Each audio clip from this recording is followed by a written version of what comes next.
This chart tracks how Americans identified on social issues over a 25-year period. In 1999, the data shows a dominant moderate conservative consensus. This era, defined by broad economic integration and a colorblind social ideal, represented the lowest ebb of racial tension in modern American history.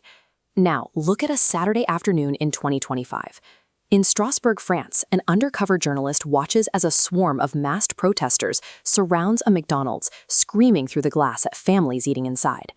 A global movement that began with a focus on domestic civil rights now routinely excludes Jewish women from feminist marches and organizes rallies in support of the October 7th terror attacks. This shift from the optimism of the 1990s to the hostility of the present is not a random evolution. We are watching the full life cycle of the first fully algorithmic social movement, an apparatus that requires the continuous generation of societal grievance to sustain its own momentum. The murder of George Floyd in 2020 triggered massive civil unrest, but it also catalyzed an unprecedented capitalization event for the organizations at the movement's helm. This graph illustrates the financial architecture. The $200 billion gray bar represents corporate pledges. Below, the global network raised $90 million, but only $21.7 million reached local chapters. Finally, $6 million purchased a private California compound, deeply alienating the movement's grassroots base. Parallel to this was the explosion of the DEI consulting industry, which hit $7.5 billion in 2020. As the initial fervor cooled, major firms quietly dismantled these teams. The industry functioned as a reactionary investment, a temporary expense paid to signal virtue, while underlying economic power structures remained untouched. This financialization transformed racial grievance into a lucrative industry. It enriched a select vanguard of organizers and consultants, detaching them from the material, working-class realities of the communities they claim to serve. Digital activism faces a mechanical problem. On social media, engagement for a single issue decays rapidly. When police reform inevitably fades from the immediate news cycle, a movement risks losing the digital velocity required to maintain its political leverage and fundraising. To solve this, organizers adopted intersectionality. Originally a tool for legal analysis, it was repurposed into an operational strategy for perpetual growth. This diagram shows the logic in practice. On the left, distinct issues, policing, climate change, and global conflict, feed into the intersectional framework. By coupling these causes, organizations pivot from one outrage cycle to the next, ensuring a continuous stream of viral engagement and capital. Under this framework, the goal shifted. The movement is no longer about solving a specific injustice, but about the maintenance and feeding of the activist infrastructure itself.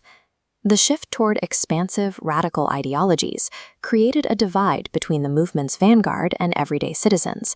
Researchers call this the rise of luxury beliefs, ideas that grant high social status to the affluent while inflicting devastating costs on the lower classes. Demands to defund the police or dismantle the nuclear family serve as potent status signals within elite progressive enclaves.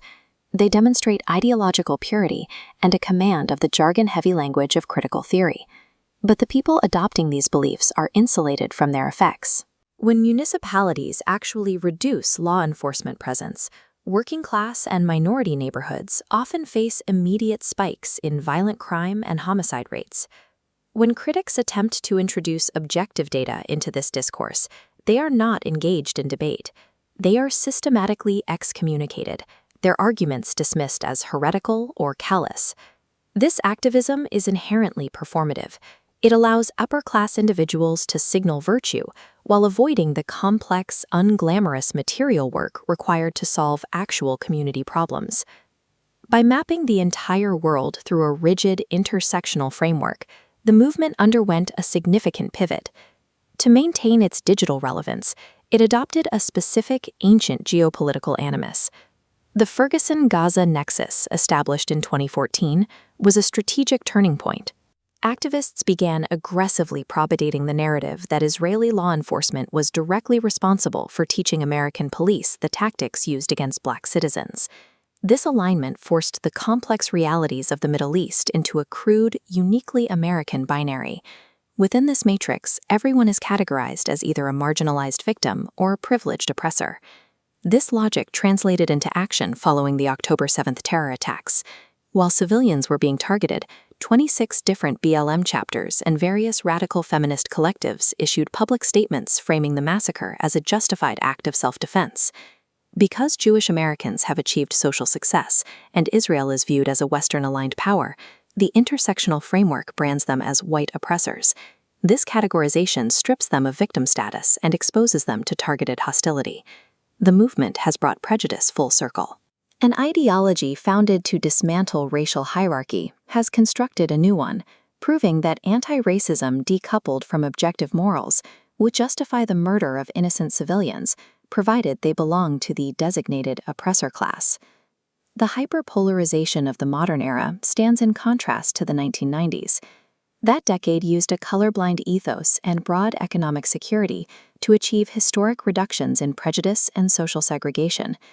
Trading universal humanist principles for rigid identity politics has preserved the very structures of hierarchy the movement claimed to oppose.